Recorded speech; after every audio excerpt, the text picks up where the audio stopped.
Hi, and welcome to Gigging Out, the podcast about the gig economy, staffing, and flexible work. Today's episode is part of a special series I recorded at the Staffing World Conference. Today, I'm joined by Alison Richmond, SVP at ClearEdge Marketing, who takes us through the essentials of brand differentiation in staffing. Allison talks about the importance of building trust and sales and marketing alignment. She also dives into the problem of sameness that holds staffing firms back and what strategies they can take to stand out in a crowded market. I know you'll enjoy Allison's fresh take on marketing and branding as much as I did. Well, let's dive right on in. I would love just to introduce the audience, who you are, what do you do? Sure. So my name is Allison again. I'm with ClearEdge Marketing. Currently, I'm the head of our marketing services division. So I oversee everything for the division from our growth and profitability strategy into how we deliver for our clients on both the account services and actual delivery expertise side, from marketing strategy to PR to digital and everything in between. Awesome. I'm so excited to talk to you. Obviously, I'm a marketer, so I love to talk to other marketers. Yes.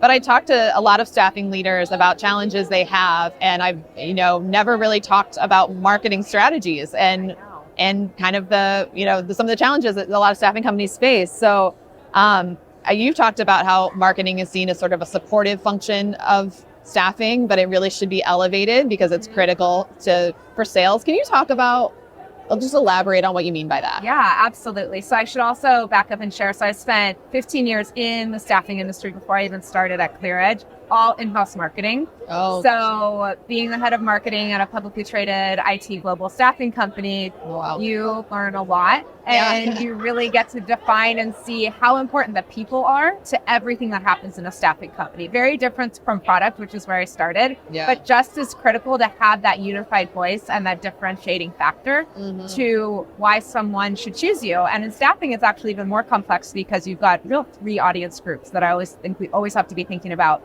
You've got your clients, of course. Yeah. You've got your candidates. And then you've got your internal employees, which again are the real voice of the company. Yeah. They're the ones making the connections every single day. And so it's so easy to think why marketing becomes a support function, because you have to support all of those groups. Yeah. At the same time, if you don't have a seat at the table and you're not driving conversations around what is everyone saying, how do we stay unified, and then how do we directly connect with each of those audience groups, you're going to lose your brand. Yeah. Yeah. How do you give advice on how do you balance those three different audiences, that you have to serve as a marketer? Yeah. If you're a smaller team, how do you prioritize one or the other? Or do you recommend you kind of have to treat them equally? I think you always have to have an always on model. So you should have something going for all the groups at always. Yeah. But you do have to prioritize, right? We all have different levers we have to pull. We have different things we have to focus on. So I think it really becomes how connected is marketing to the business? Yeah. Having that seat at the table and deciding each year, sometimes each quarter, where are you going to channel more of your efforts? Right now, most of our clients that we hear from in the industry as a whole really needs new clients. They need to be going deeper and wider in their current clients. And so marketing needs to be able to make the shift, focusing on the messaging and the strategies that are going to connect to clients. But one thing we know about this industry is it can change so quickly. Yeah. So you want to keep something going where you have that brand recognition going with your candidates as well. So I guess my advice is to stay close to the business, ask good questions, and then decide regularly as a group, as a leadership team, where to channel those efforts first. Yeah, you touched on brand visibility, but also brand credibility. What advice do you have? What are some strategies that staffing companies that maybe haven't invested in brand, or at least they don't think they have, where do they start? Right. I love that you said they don't think they have, because to have a business, you have to have a brand, right? Absolutely. And so many amazing staffing companies are built without marketing departments, to your point, but they still have a brand. Their brand is tied up in their people, and their brand is often tied up in their founder and their leadership team. Yep. So we actually work with a lot of companies in that stage, and we start by really honing in on something we call appreciative inquiry. So you understand more of your brand. We go out and we'll interview the different groups, all of those different stakeholders, including the leadership team, and we help them really define what is unique about your brand. Interesting. Staffing, we have another thing we like to say about the sea of sameness. Everyone likes to say kind of the same key messages. So I would recommend, whether you're looking for a partner or you're working in-house as a team, to really define who you want to be, who you are today, and who you want to be, and then start thinking about that gap and message accordingly. And then to the point on all the audiences, then you break down the message. So start with a single message that talks to everyone, because you are one company at the end of the day. Yeah. And find that differentiator that really is who you are, what makes you unique. Yeah. And then think about how you channel those key proof points into each of your audience groups. Yeah, I love that. Do you ever have clients that are like, well, there's nothing unique or differentiated about us? And like, how do you help them find? I mean, there's always something, but like, how do you help them really find? I think that's where our appreciative inquiry process comes in, because we go out and we will do quantifiable research, right? We'll do some surveys and collect some data, but then it really comes down to the qualitative conversation. Yeah. We interview all those different groups, and you would be surprised in an industry like staffing, whether or not the company thinks today that they have a differentiator or not. There is something unique about every company. And so that's how we find it. And then it's all about how you amplify it. That's awesome. Yeah. So let's talk about the amplifying side. Once you've kind of done the groundwork of positioning, messaging, what strategies do you see that are effective for staffing companies to get their brand out there, to whether it's attracting more candidates or clients, what marketing strategies should they consider? Yeah, the website is such a big one because, right, as a marketer, like your website is your only 24/7 salesperson. Yeah. And today, I think the latest stat, the data tells us 70% of buyers, and this could be a buyer, actual staffing buyer, or a candidate looking to find that right partner, we can call them consumers for the purposes of this conversation. Yeah. They do 70% of their research online and before they even talk to someone. So you've got to make sure that your website connects to that right message. And the other tip I always give in this industry, you've got to make sure you have real clear journeys on your website. Yes. Because you are taking so many different audience groups into that website.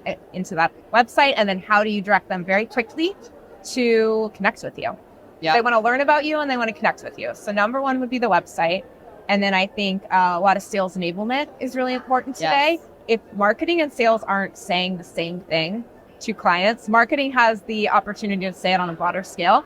But if the salesperson isn't communicating the same message, or vice versa, if the salesperson is saying something as their differentiator that marketing is not, the client's going to lose that trust right away. Yeah. So website, sales enablement, and then that's when you really get to have some fun. Once you have those two pieces covered, I think then you start thinking about strategic PR strategy, and PR today for us includes a lot of social media. Yeah. Then you get to think about the database. That's the other thing I always advise clients is what is in your database. Most of the time there is so much gold there.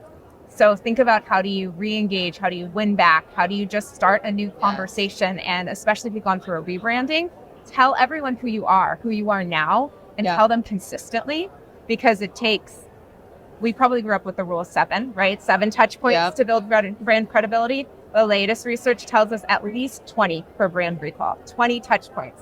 It's wild. So you got to be out there all the time on all of the channels, but it is about prioritization. Yeah. And on top of that, there's also the adage that at any given time, only 5% of your customers are even like in an active buying cycle. So I think you've talked about brands that linger. Like so if they've got the foundation laid, they're following those 3 things. Are there things that they can do to really stand out and like make their brands stick more than other? I think in this industry, it does still come down to humanizing your brand a lot. Yes. So put your recruiters, put your sales team, put your leadership in the spotlight. Once you've defined what that message is, make sure that how you're presenting them aligns with that message, right? But most of these organizations, these most successful staffing organizations, they already have that in their DNA. Yeah. So then it's just about showing the expertise that you have, the care that you have, those people and those spaces that are really doing the work and helping companies thrive through talent, and then helping that talent thrive through new job opportunities. That's one thing to always keep going.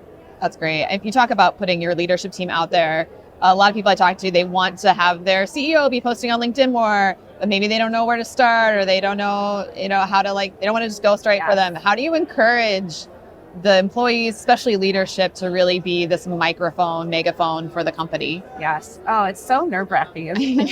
I know for myself, LinkedIn is such a fabulous platform, and we hear so much about business opportunities coming from it, but it's also a little bit of a terrifying platform. I think there's 2 things. If you're looking at the company as a whole, we talk about breaking down the why. Why should a recruiter or salesperson invest their time into their own personal brand and ultimately the company's brand? Yeah. Once they understand the why behind that, then give them the right tools. Another great job of a marketing department in this industry is to give them content that they can use on their own. Content that they care about, that their audiences will care about. So I think when you're thinking about the majority of your team, you start there. The executive is a little bit different. It takes some work to really define what you want your presence to be, what you want your executive presence to be, right, as a leader, and then how you want to communicate that and amplify that on social. So we do a lot of executive brand work, and we really hone in on 3 pillars of conversation is what we call them. What do you want to be known for? Yeah. What do you want your business to be known for? But then how does that translate to you as an individual? Oh, I love and then that. we'll build content from there. And then hopefully we'll also start building, and we see this happen a lot organically, into interview opportunities and podcast opportunities, right? Yeah. Or ways that you're out there telling your story and connecting to people. At the end of the day, even with all of the digital and AI that is coming, that is going to be so critical to our business, as we've learned. But this is a human business, and we cannot fully lose that part of it. Yeah, I love that. You touched on sales and marketing alignment, which is such a challenge. And it's one of those why is it so hard? We're on the same team. We're working towards the same goals. How do you make sure that, to your point, marketing and sales are talking the same narrative, that they're working cohesively together? Any advice there? Yes, definitely.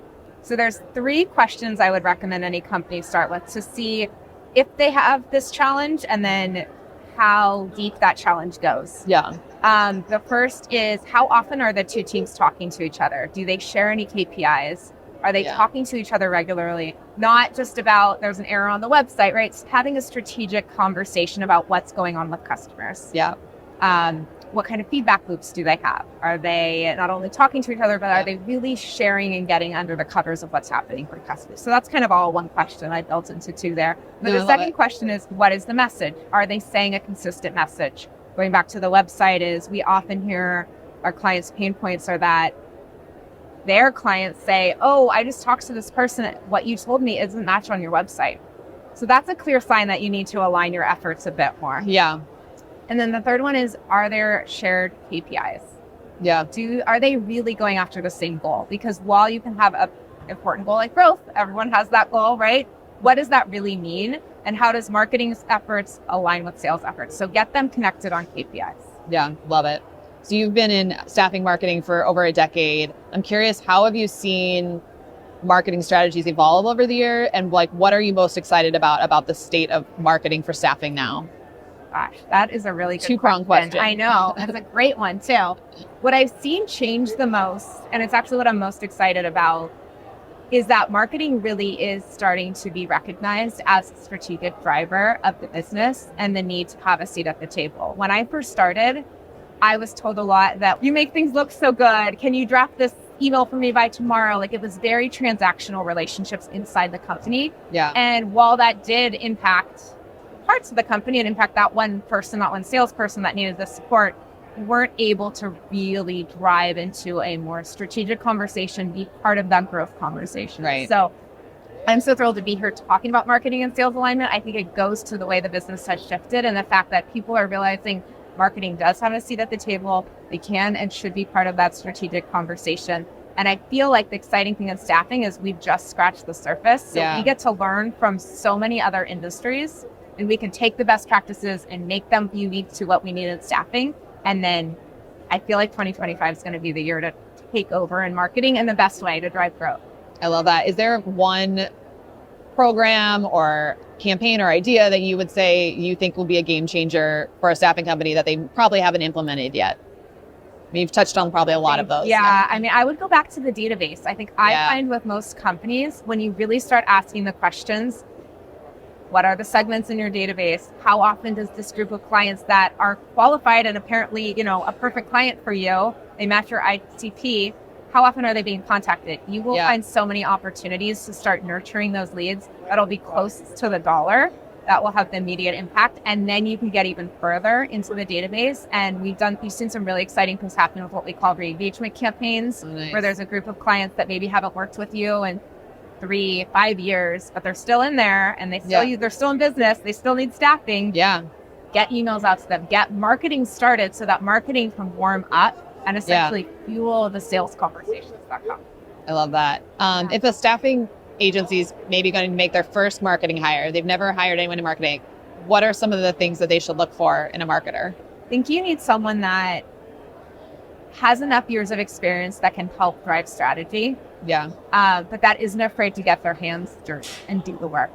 So I think it's often like a marketing manager or marketing director. I would start there because a lot of the things we do in marketing, you have to prove that marketing makes that impact before you can hire more. But I would say we also are seeing such a shift in fractional work that oftentimes it's bringing a fractional leader that can have that seat at the table and guide that other individual. So I know I'm kind of cheating here. I'm giving you you kind of need two people. I get it. Yeah. But one full-time, one fractional will really help you build and grow and build credibility inside the organization, I think, and build growth externally so you can grow your marketing and ultimately grow your business.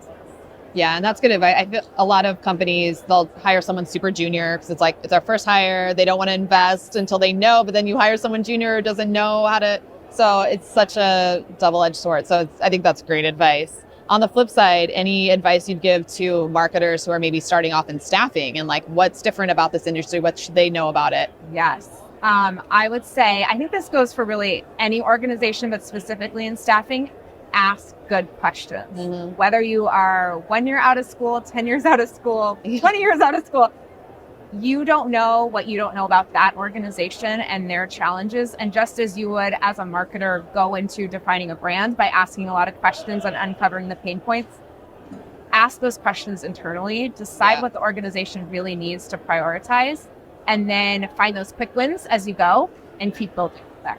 And don't give up. I would say, staffing has its challenges, but there's so much exciting opportunity ahead. So ask good questions and then just keep going. Keep it up. Yeah. Speaking about opportunity in staffing, so zooming out a bit, we're at Staffing World. There's a lot of talk about kind of what's next in staffing, innovations happening.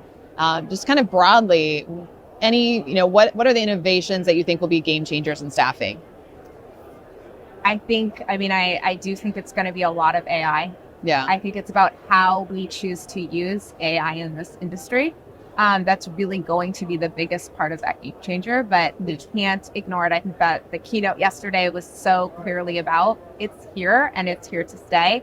And the companies that are going to be the most successful are those that are going to find the right ways to embrace it, weave it into their culture, and then scale it. Yeah, love it. I like to end with the same question for everybody. If you had to sum up the future of staffing in one word, what would it be? I want to go with exciting. I think talking about AI, talking about marketing's new seat at the table, there are so many things ahead. Yeah. And coming out from this, very challenging time, it's so exciting. It's so exciting to think about what's next. It's so exciting to make these decisions around where to prioritize and what to do, but ultimately to get to continue to serve people, help them find jobs, help companies grow. It's just a thrilling time. Love it. And if people want to learn more from you, Allison, where can they find you? You can find me on LinkedIn. My profile is just Alison Richmond. And you can also find me through ClearEdge, meetclearedge.com. Awesome. Thank you so much for being here, Allison. I really appreciate it. It was a great conversation. This podcast was brought to you by Every. We work with gig companies, marketplaces, delivery businesses, and more to pay their workers fast. You can learn more at every.com.